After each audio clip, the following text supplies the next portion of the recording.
Last week, Dustin spoke about the parable of the sower. And there's four different types of soil. Let me back up. Dustin forgets this, and I forget it always as well. We have a QR code. We have a QR code. If you're new to Cultivate, you can scan that QR code. It will take you to our website where you can fill out the link card. You can follow along with my sermon, see the notes and the passages, and a multitude of other things you'll hear about later. But you can scan the QR code, and it's really helpful for today. So last week, Dustin, I'm going to reference Dustin, because if you guys don't know this, so leading up to this study, I reviewed a lot of content. I reviewed different blogs, different sermons to be inspired. And easily, guys, the best content I came across about the parable of the sower, and I'm not being biased, it was Dustin's sermon from last week. It was good, because I started listening to it like 4 days, right, Virginia? I love Virginia back there. So I studied for like 3 or 4 days before I had time to hear his sermon. And I ended up just listening to it like 5 or 6 times because it was so good. I'm like, yes, this is what I want to hear that I'm not getting from these other channels. And so if you guys have not had a chance to listen to his sermon, if you'd missed last week, man, I highly encourage you, please go back and just take some time and listen to his sermon. It's amazing. So today you might hear me mention Dustin and what he spoke about last week because it was so good and it's so applicable to the things that we're going to talk about today. We are going to have a Testimony Sunday. We're going to hear from some of you about what God has been doing in your life. Like, what soil were you in? Dustin mentioned 4 different soils last week. So we want to dive in a little bit deeper and understand, what soil are you in right now? How do you know you're in this soil? How do you know you're good soil? How do you know you're not contaminating your own soil or somebody else's soil? Like, those are valuable things to really take time. And Jimmy probably doesn't know this, but every single morning I think of Jimmy. Every single morning. I'm not sure if I've ever told him this. Every single morning. And you guys are going to find this funny. I'm not sure I even want to share this. It's so vain. But every single time I brush my hair and I create this little part, what side is on? I think about Jimmy. Every single time. So you never know what seed you're going to sow that might resonate with that person. You just never know. It could be something positive that gives life, and it could be something negative that causes destruction. You just never know what's going to resonate with somebody. Some of you know Jeff Harper. Jeff Harper, I think about him every single morning I make coffee. And I don't know, I like to use Splenda in my coffee. And I guess there's something dangerous in Splenda. Something that causes cancer, supposedly. I don't know. But every single time I rip open that packet of Splenda and put it in my coffee, I think of Jeff Harper. So you just never know what we're going to say or what we're going to do and how it's going to impact somebody. So it's vital that we're conscious of what seeds we're sowing. So I want to quickly revisit the parable of the sower in Matthew 13:13. Oh, man. Okay, it's working. Oh, thought I had to get a Surface or Galaxy, something up here instead. Right? Something. Okay, so this is a little bit long, but bear with me, okay? So Matthew 13:13. That same day, Jesus went out of the house and sat by the lake. Such large crowds gathered around him, and he got into a boat and sat in it, while all the people stood on the shore. He then told them many things in parable sayings. A farmer went out and sowed his seed. As he scattered the seed, some fell along the path, and birds came and ate it up. But some on rocky places where it did not have much soil. It sprang up quickly, but because the soil was shallow, I think I may have deleted a part. No, I don't know. But when the sun came out, the plants were scorched, and they withered because they had no root. Other seed fell among thorns, which grew up and choked the plants. Still other seeds fell on good soil, where it produced a crop, 100, 60, or 30 times what was sown. Whoever has ears, let them hear. The disciples came to him and asked, "Why do you speak to people in parables?" He said, "Because the knowledge of The secrets of the kingdom of heaven have been given to you, but not to them. Whoever has will be given more, and they will have an abundance. Whoever does not have, even what they have will be taken away. This is why I speak in parables. So I'm going to jump down to 18 real quick. Listen to what the parables of the sower means.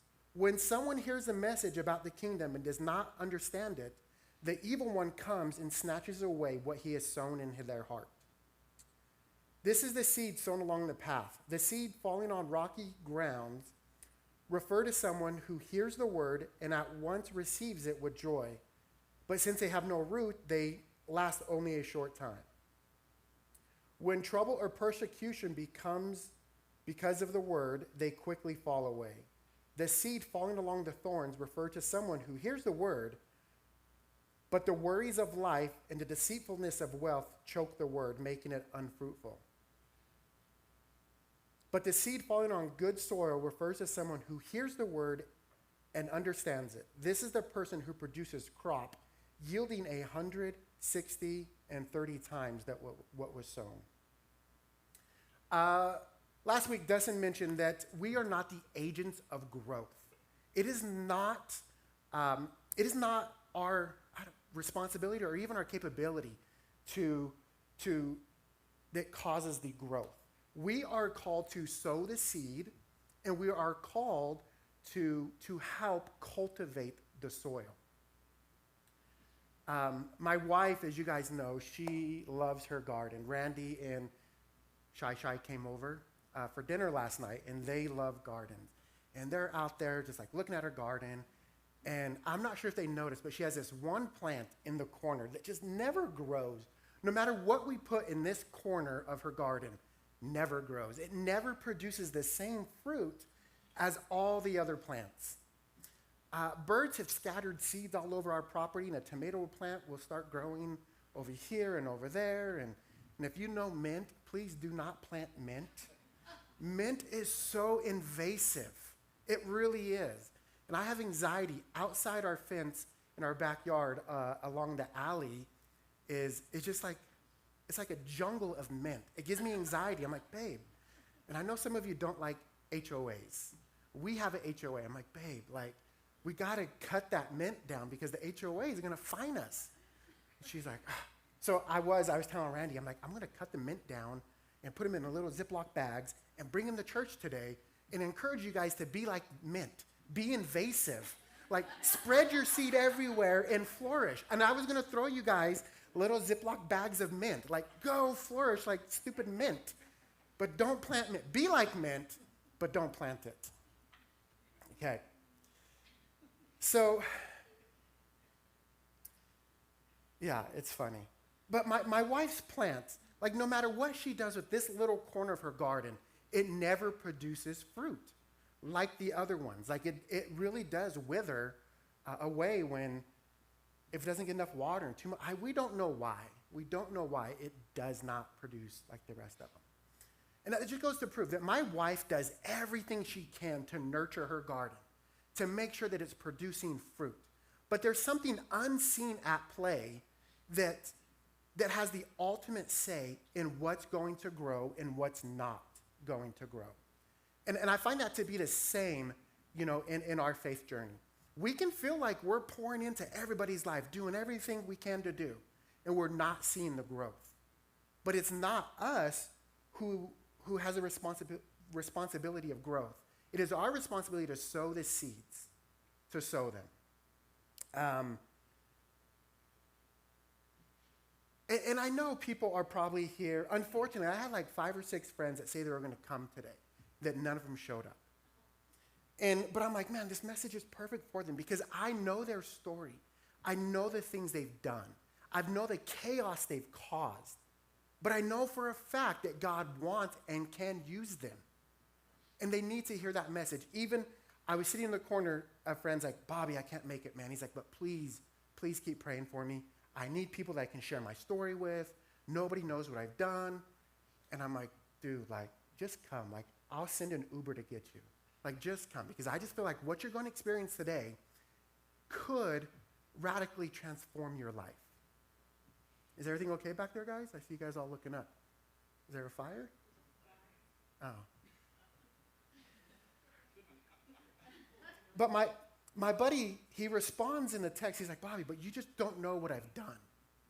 He's like, you don't know the chaos that I've caused. You don't know the hurt.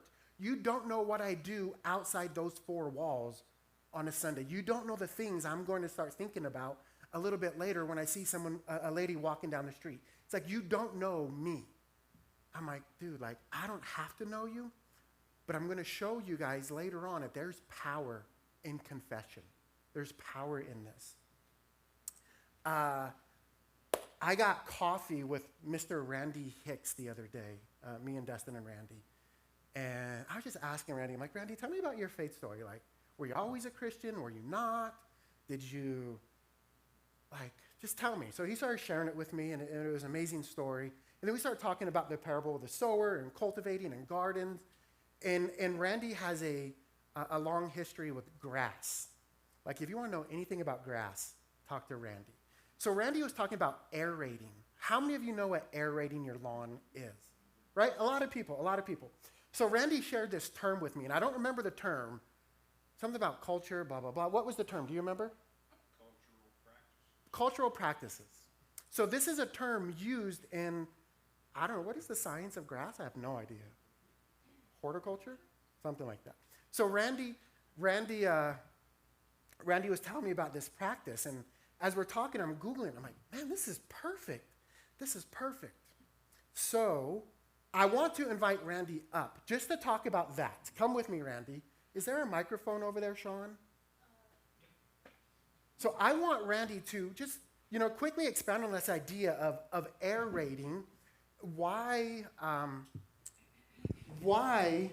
experts in grass believe in aerating, and what's the spiritual connection with aerating grass to aerating our spiritual soil. Well, basically, we talked about the need for aerification, and it serves multi-purposes, but mainly it allows sunlight, heat, air, water, nutrients into the root zone of grass or soils. And it's very important. If you don't have it, when I first started in the turf business, a man told me, if you don't have good roots, you don't have good grass. And it proved out over and over that if you water too much and you have readily available moisture at the top of the root zone, then there's no reason for roots to dig deep, and without good deep roots, you don't have a good grass or good turf. So the aerification is just a way to get oxygen, and it's kind of works as a Christian that if you don't get air where God can use you for His purposes, then the product struggles, which is our faith.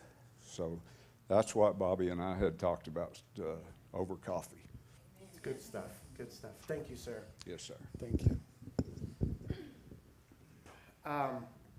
And I like how he pointed out the fact that, the grass needs all these nutrients. The sun, the air, the rain can penetrate a little bit deeper. And I think that's also, as Christians, what we need. We need other people to penetrate our soil, to help nourish us. My stepbrother is here.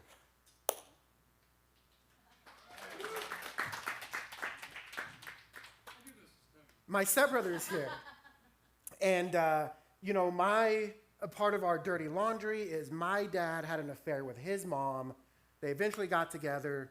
I don't know if they ever got married. Did they? I don't even know. Like, what, 26 years? Dang, something.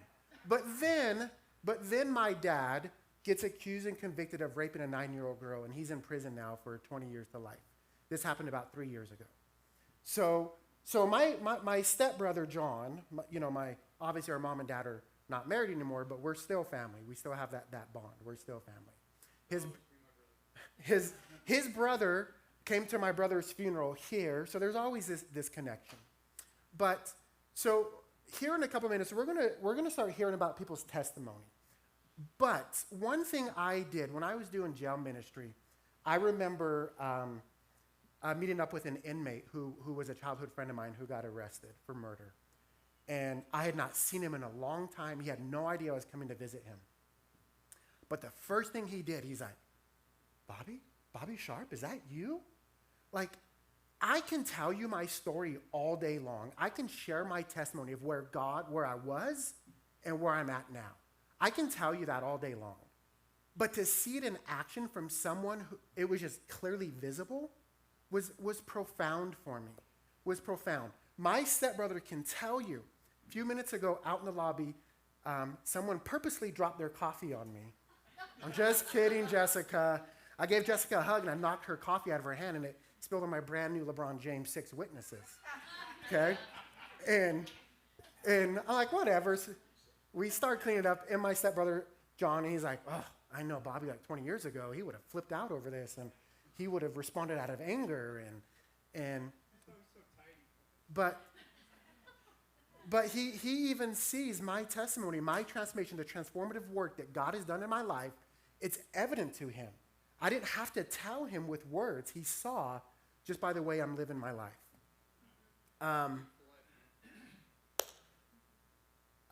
So we're going to start inviting some of you up to share your story. But before we do that, I want to ask you guys, like, honestly, like, how many of you here believe that your testimony can defeat the enemy? How many of you, I love it, Gabe. How many of you believe your testimony can change the trajectory of someone's life? Like, it literally can. In Revelations 12:11, it simply says, it's a beautiful, quick little passage. It simply says, they conquered him by the blood of the Lamb and by the word of their testimony. And some of you may be asking, like, what's a testimony? What's a testimony? We did in our house church. If you're not part of it, here's a little plug. If you're not part of a house church, I would encourage you to get into one. I know some of you are new here. Some of you may be coming back. But we have house churches throughout the week. And in one of our house churches, we did a study, and it simply talked about I am, but God, and now. And that's a testimony. I was, but God, and now. I was addicted to porn. I was addicted to pride. I was addicted to arrogance. I was addicted to drugs. I was addicted to work. I was addicted to money. It could be a multitude of things that I was. But God intervened. But God put someone in my life. But God put this book in my life.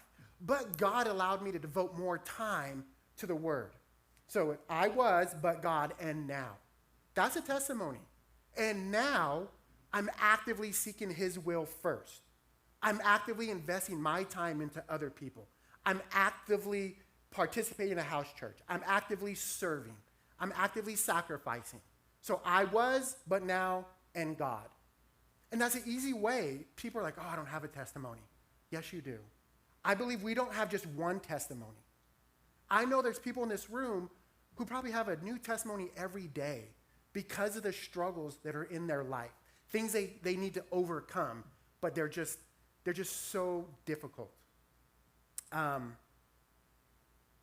There are biblical examples of followers of Jesus sharing their testimonies.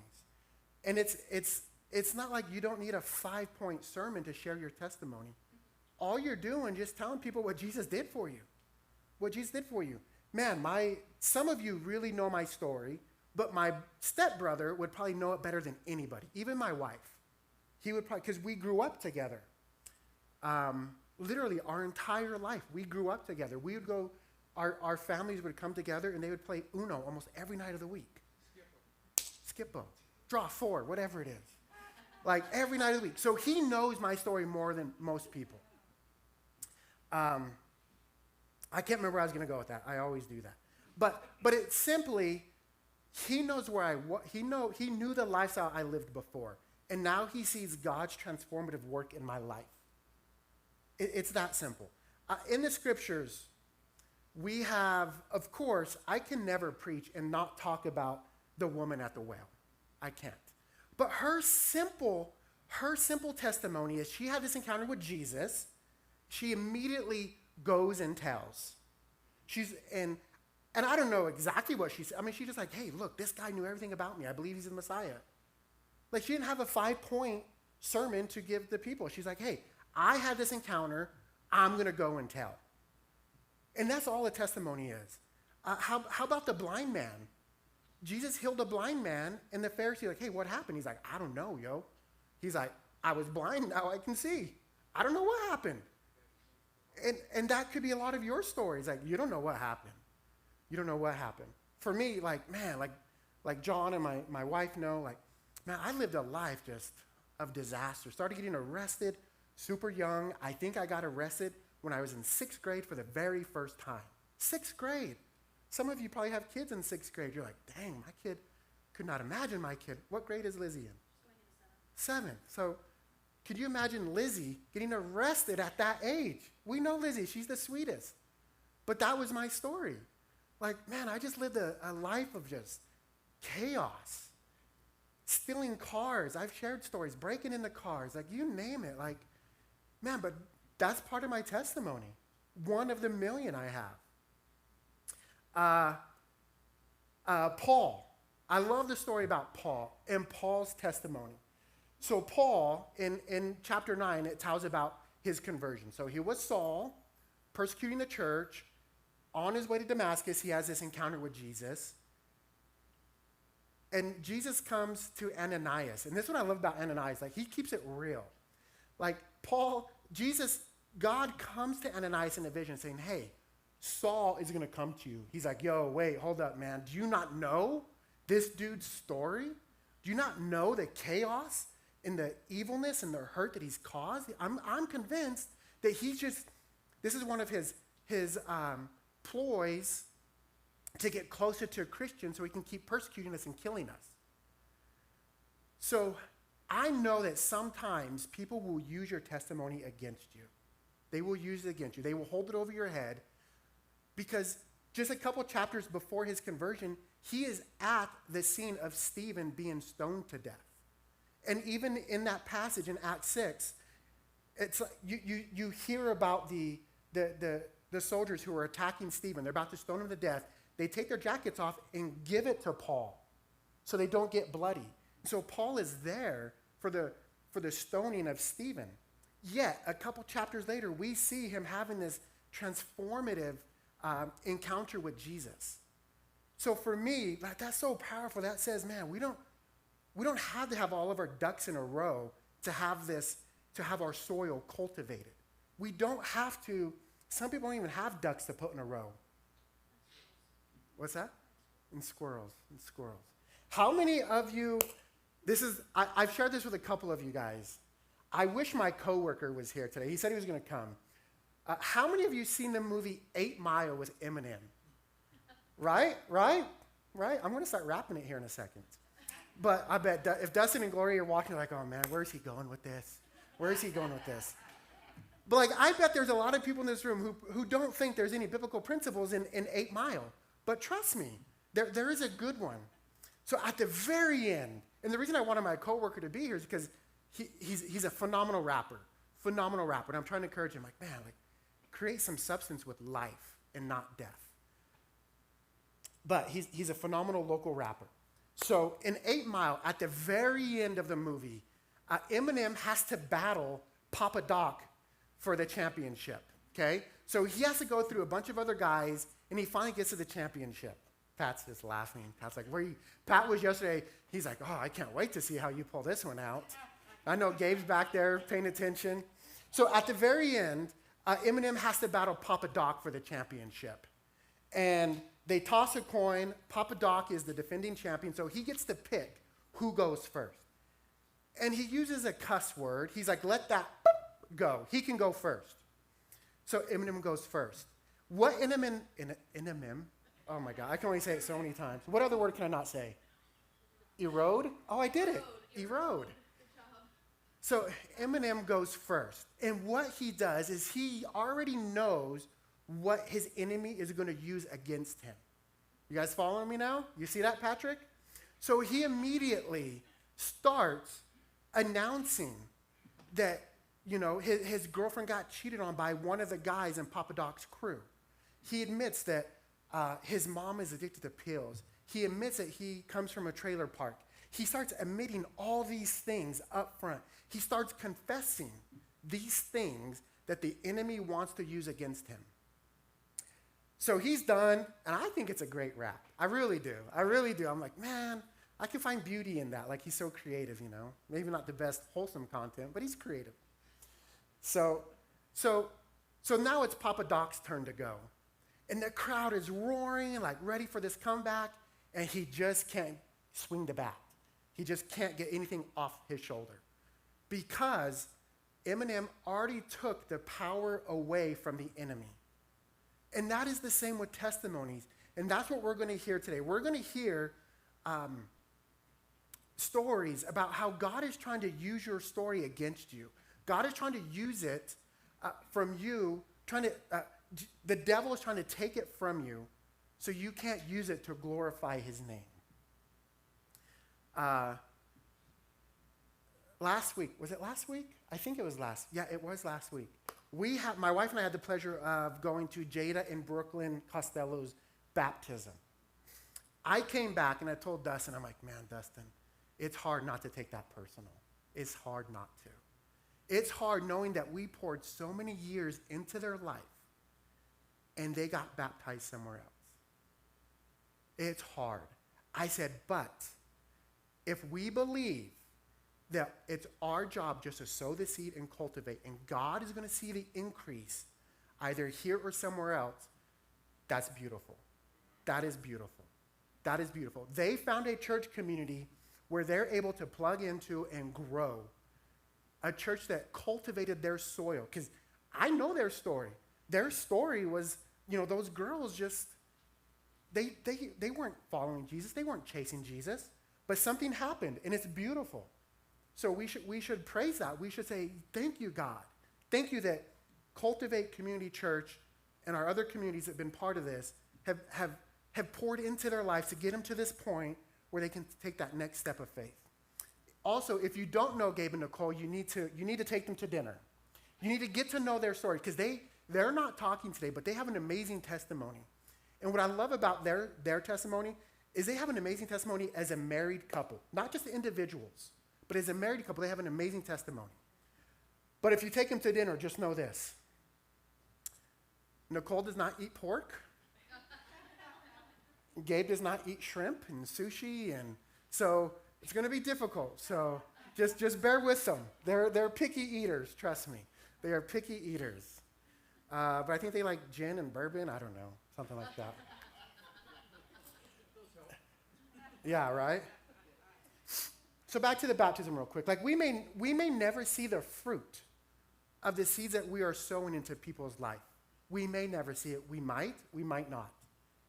But it's just important to know that, as Christians, we're called to be a sower, and we're also called to help cultivate other people's soil as well as ours. I'm going to invite our first speaker up. Let's go with Iran. Come on up here, Miss Iran. So Iran is from Indiana. Moved here a few years ago. She's an educator at Challenger, right? So I asked her, I'm like, hey, will you share your story with us a little bit? Because I don't even know if I even know what her story is. She's been a part of our community for a while, but man, I have to confess, I don't even know, to be honest. So this is going to be great. I have no idea where this is going to go. But she's like, Bobby, can I make it brief as possible? I'm like, you do whatever you feel like the Holy Spirit is telling you to do. Make it brief, make it long, like, we'll go here. So I'm just going to ask her a couple questions. This may not be the format for all of our speakers today. Some are a little bit more comfortable taking the lead and talking, but she asked me, she's like, hey, will you just ask me some questions? So I will. Okay. Hold the mic close to your face, unlike Randy. Like what, like this? Like that. Okay. Okay, first question. Puppies or kittens? Puppies. All right, it's my Yes. girl. It's my girl. Cowboys or Niners? None. Oh, here's a good one. Texas Rangers or Houston Astros baseball team? That's a hard one. Is it? You gotta pick one. You Yeah, have to pick. I'll just one. go with Astros. Okay, all right. We'll pray for you later. How about that? That sounds great. So, Elon, how long have you been following Jesus? I would say probably the beginning of 2017, right before I got married to my best friend, Carlos. Carlos, love Carlos. Yeah, Um, thank you. Can you identify, back to 2017, identify those soils? You know, the hard one, the one that was shallow, the one that had a lot of Yeah. thorns? So I grew up in a big, literally big, loud Mexican family, traditional Catholics, where you go to church or you get something else at home if you don't. So my family was a huge distraction for me growing up. I was always kind of like supposed to suppress my feelings, or I couldn't talk to them about certain things, and that's supposed to be normal in our family. And when I met Carlos, his family, I mean, he grew up Christian basically all his life, and he is actually the one that brought me to God. And I'm getting so nervous. Sorry, you guys. I'm just not used to speaking in a big room with adults. More like kids. So Just act like you're a bunch of 4-year-olds. that's kind of hard. Just do it. But yeah, but when I met Carlos, we were dating for like 5 years before we got married, and we tried to do things right in front of our parents, because you get married first, before moving in, and the traditional way. But when I met Carlos, I always had the feeling of, I didn't want to suppress my feelings anymore. I wanted to be something else, but it was so hard to come out of that when my family would always talk down on me, like it's not normal, for you to feel the Holy Spirit in church. You just go to church, you do what you're told. You don't even, I feel like if you go to a Catholic service, it's like most of it you just don't understand. So, yeah, it was just kind of like what you portray, than what people will understand about you. So I think Carlos was a huge part of that. And his family was just, I don't know, it was so different from the way I grew up compared to the way he grew up.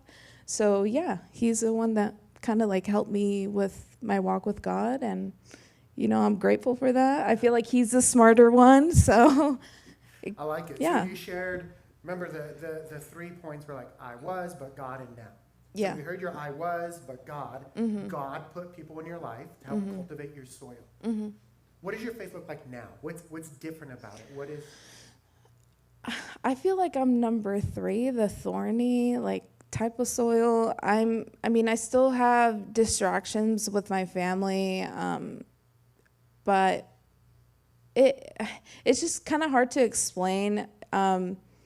Like I said, my family suppresses everything, but lately, I think I told Bobby this a couple Bible studies ago. I've seen changes where my dad will call me and talk to me about his problems.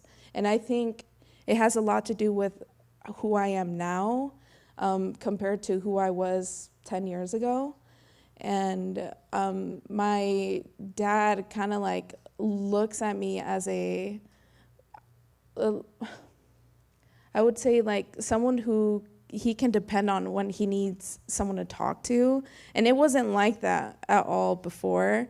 But it's still kind of a thorny soil, because my parents, they're both hard-headed people. And today, me and Carlos were looking at a YouTube video of sheep rams. And that's the best way I can describe my parents. They're just so hard-headed, and I felt like I was always the third parent. So, and it's still, I feel like they still try to kind of sneak their way in when oh, like, no, you text your dad and tell him that I'm having this issue. I'm like, no, I can't do that. You need to solve your own problems. And that was always so hard for me to like speak up for myself and like, tell my parents, well, I can't do that anymore. You need to grow, and I already have something like a different life from what you guys have it like. So yeah. I like it. It sounds like God is reconciling your family dynamics, and it may not be the way you feel is appropriate, maybe, because you're still a little uncomfortable. Yeah. But it sounds like, there's just some reconciliation that's happening in your family. Thank you. I love it. I love it. When I was writing my notes, I didn't put, and God is causing reconciliation. Maybe I did. I put restored, redeemed, all kinds of things. But it's beautiful to hear that even a young person like Iran, in her early 20s, God is using her to influence her family. And that's a beautiful thing, very beautiful thing. The next person I want to, can you get a drum roll, Sean? Can you get in there real quick? No? So the next person, super, super excited to hear from one of our very own worship leaders, Ashley Nicholson. So come up here, my friends. So, do you want this mic or your mic? I know, right? I might feel more comfortable back there. No, this is fine. Sorry, I get super dry, so please forgive me. So, Sean and Ashley have been a part of our community for a very, very, very long time. During their time with us, they have gone through trials and tribulations, and even before their marriage, Ashley had some amazing stories to share. So I'm not going to ask her questions like I did Iran. We've already talked through this. Ashley's had time to think about it. So we just want to hear some cultivation happening in your life. Okay. So just a little backstory. I'm one of the few original Utahns here. Me too. In the in the 11 years that we've been part of this community, we've seen our church grow, but it's been growing with people who have transplanted to Utah quite a bit. And so there was just a small handful of us that were actually from here. And being from here, and being the youngest of 6 children, you can imagine how I grew up. I grew up in the predominant religion here. When I was thinking through just all of this, what to talk about, what to say, some people know my story, some people don't, but I found myself, different stages of my life, I went through all 4 areas of the soil. Unfortunately, a very, very large chunk of my upbringing was, call it soil number 1. I was going to bring my phone. Give me my phone for a sec. Thank you, my love. Ah, thanks. That was scary. I'm sorry. My face doesn't match. Hang on. There we go. The pathway soil. This is how Bobby put it to me. This refers to the soil that is hardened and compacted, symbolizing a heart or mind that is closed off and unreceptive to the message of the sower. So growing up for me, youngest of 6 kids, there was a lot of expectation put on me. But the unspoken rule was, without perfection, it's not possible. And that is damaging. That was very, very damaging. Without perfection, it's not possible. I went through a lot growing up, as everybody does. Everybody's got craziness in their stories. But the situations and how they were handled in my life made me build walls instead of seek out God. At 5 years old, my best friend was hit by a truck and was paralyzed from the neck down. 12 years old, that same friend passed away.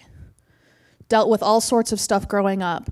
And the reason that happened is because, as it was explained to me, God wanted to test if you were really faithful.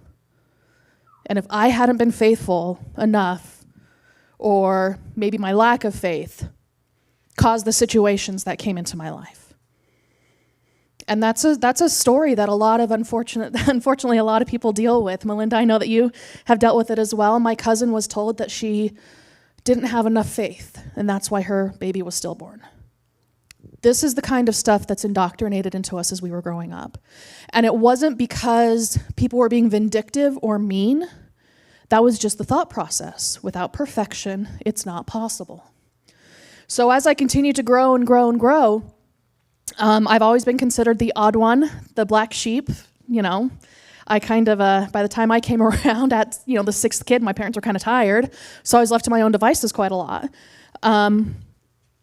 So instead of wanting to know more and more about this God that will only give me things if I'm good enough, I built up those walls. I didn't want to hear anything about it. And the minute I could, I graduated high school, and 1 month later, I moved out of state because I wanted to get away from it. I wanted to be in a place where I didn't have to hear, you're not good enough, you're not good enough, you're not good enough, you're never going to be good enough because of XYZ. And so I had built up all of these walls around me, not wanting to hear anything, and quite frankly, being offended if anybody tried anything with me. And it was a time of my life that I don't regret because I learned a lot, but boy, was I stupid. I was a stupid teenager on my own for the first time, and so you can imagine how crazy things got. But after about 4 years of that, I came home, and my parents realized that there's no point pushing this one anymore. She's to her own devices, and so I came home, and I was empty. I was absolutely empty. And I didn't want to talk to anybody about it. I didn't want to seek anything about it because I didn't know how to express myself. I didn't know how to express my feelings because we didn't talk about feelings. You portray an image. That's all you're supposed to do. You don't talk about feelings. So I was empty, and I knew that there was something better, but I just didn't know what. And it took a guy who had a little bit of a head on his shoulders to say, what do you really want? And I said, I don't know. No one's ever asked me that before. And I'm like, yeah. So conversation started, and it was eye-opening because it wasn't just with me, but it was with my father too. And I saw the change my father had at the end of his life because of Sean. And it started to affect me greatly. And so again, I'm not a person who likes to be talked to or have conversations about stuff like this because I don't know what to say. What if I say something wrong? Again, without perfection, it's not possible. That's still stuck in your head. But one of the reasons that I do this is because this is what speaks to me. This is what I hear. And my walls they weren't just knocked down, they were blown up. One day, 21 plus years ago, we were visiting Sean's family before we got married, and they dragged my butt to church with them. And I'm like, all right, whatever. I had tried this before, whatever. And I was standing there, and they were playing this song and singing this song, and I just got hit by a bomb. That's the only word I can say. And I crumpled into my seat, and I sobbed, and I sobbed, and I sobbed, and I could not stop, and I was so embarrassed because here I am, like, full-on ugly crying in the middle of this gorgeous song at my future in-law's church, and bless his little heart, his little brother, 18, just kind of patted my head because he didn't know what else to do with me. And that's when I realized that I don't have to be empty anymore. There was something that hardened wall that was around me fell apart. And from there, I was really start to grow and learn and actually think for myself. And so I went through all of those stages where I got super excited about things. Then I realized, oh, you mean being a Christian doesn't mean that everything just works for you? So there was a lot of naivety that I went through. And then, and it was perfect. When we got married, the beautiful man who married us in the, I don't know what you call it. What do you call the marriage speech? Whatever you want to call it. Paraphrasing, so I can't remember word for word, but he said something. He says, today you are not being given the keys to a rose garden, but today you're given the keys to an empty lot. And it's up to you what you grow in it. And I'm like, all right, that's cool. Yeah, it was great. And that's how we've been working, is that we realize that it's going to take a lot of growth, a lot of everything. And so I feel really good about where I am in my journey, but I'm not nearly there yet. But that doesn't mean that we still don't go through those thorny times. Sean and I have been through crises of marriage. And we thought we were in a great spot until we realized that things of the world were starting to get to us again. That we were losing our focus, we were losing our identity as a married couple and also as individuals in God. And so the thought that once you make this decision, once you get to this good place, the thought that you don't still have to work is not a real one. It's going to take constant work. Like Thais's garden, it's going to take constant work. I go to their house and I'm like, man, everything I plant just dies, but it takes constant work. And it's going to happen. And that's the thing, is that I'm not discouraged. I'm not discouraged at all, because if and when that happens, that's the thing that always says that when that happens, we know where we go to really strengthen that. And so shifting all of that around, like I said, I've been in that spot. I've been in every single spot at some point in my life. Right now, I feel like I'm in some really good soil. And now it's my job to sow the seeds for my daughter. Excuse me. And boy, is that a scary thought, She's 12. Yes. And she's a great kid. She really is. And I learned very early on it will have nothing to do with the words that I say, but it'll have everything to do with the life that I live. And that has been proven time and time again. My mother, bless her little heart, calls me for advice. My father passed in 2006, and she just barely made a new friend. But she calls me because she's scared. She doesn't know what she's supposed to do. She's like, am I okay if I'm not ready for this or this? I'm like, absolutely, So my mother now comes to me because she has seen the change. Not in the words that I say, but in the life that I live.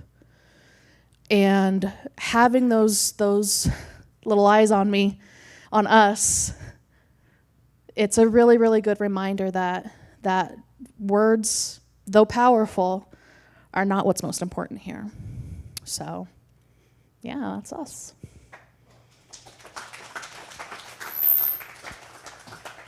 Oh, that was you. Okay. Band, will you guys come back up? Ashley, don't forget your phone. Yeah. Come on, Shishi. Shy. I say Shishi on purpose. We like this. Like, come up here. Don't be shy. I'm very shy. 1 second. I don't speak. So I have no idea where this is going to go, guys. No idea. But we're honored to have you speak. Dustin's mommy. I was raised Catholic also, and I understand where she was coming from. And I'll try to make it short. So I lost my mom. I was a middle child, and my mom and dad worked all the time to take care of 5 kids and my grandmother that lived with us all my life. And so I was raised Catholic, went to Catholic school, and it was more like I realize now that I really didn't get anything out of it, because it was like just a routine that you went through and same thing every Sunday. And so I lost my mom when I was 26. She was 55 of lupus. And I had already been through a marriage, had a daughter. My daughter is 19 years older than Dustin. And I met Randy, and that saved my life. And he was raised Baptist. So I went to Catholic church some, with Randy's family to the Baptist church. And then I had my son that God put in my life. I can't even explain it. But I would take him to Catholic church and to catechism, and I would take him to First Baptist with Randy's mom and dad. And then he and his friends, he went to Vacation Bible School with one of his friends at First Baptist Kilgore, Texas, and he just found something there that he really, really loved. And he had a Sunday school teacher, Miss Pinky, that he loved. And I could not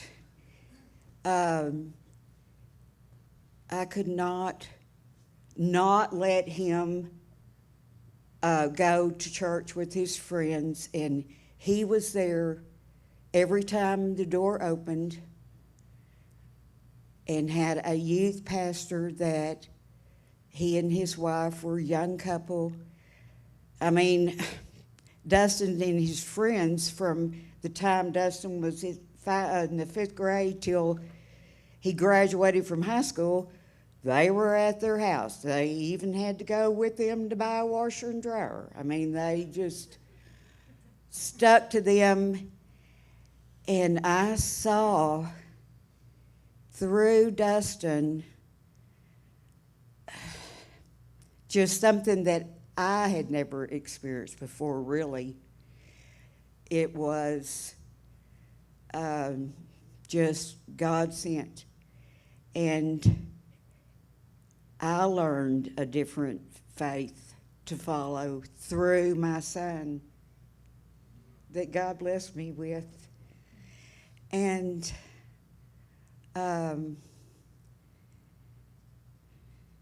his journey was just like a miracle to me.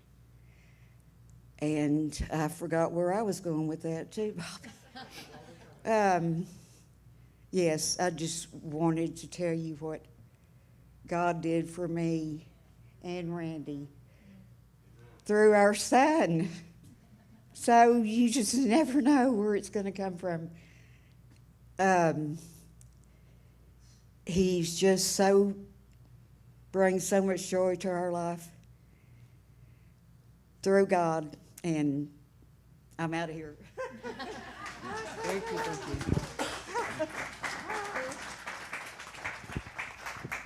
She might have a different perspective of him if she played basketball with him. I've been limping for 3 weeks because of him. 3 weeks. Rolled my ankle. He wasn't even there, but I blame him for it. You know what I love? We are going to roll into communion now. What I like about all the stories we're hearing today is that there's a common theme that you just never know who's going to impact your life, and you never know how you're going to impact somebody else's life. Like Dustin is a great example of what Ashley was saying. He really impacts me, especially seeing him on the basketball court. It's not just what he says, but it's how he does things, how he lives his life. And Dustin is definitely an agent of peace, reconciliation, and we are blessed to have Dustin lead our church. We're thanking you for the work you guys have done in his life. We thank you for that. It's an honor to have you guys here. But here at Cultivate, we take communion every week. It's something we do. It's a part of our DNA. Some churches will teach that you cannot take this until you've made right with whatever is happening. Maybe you have anger against a brother. Some people interpret that as you have to forgive that person before you can take this. But we believe that could happen right here at the table. You can start the process of reconciliation right here at this table. I know some of you, again, are probably thinking, Bobby, you don't know the stuff I've done in my life. You don't know the hurt that I've caused. You just don't know my story. You only know what I show you, but you don't know my true story. I invite you guys that this table offers you a perfect opportunity to lay that at the feet of Jesus. So we want to invite you guys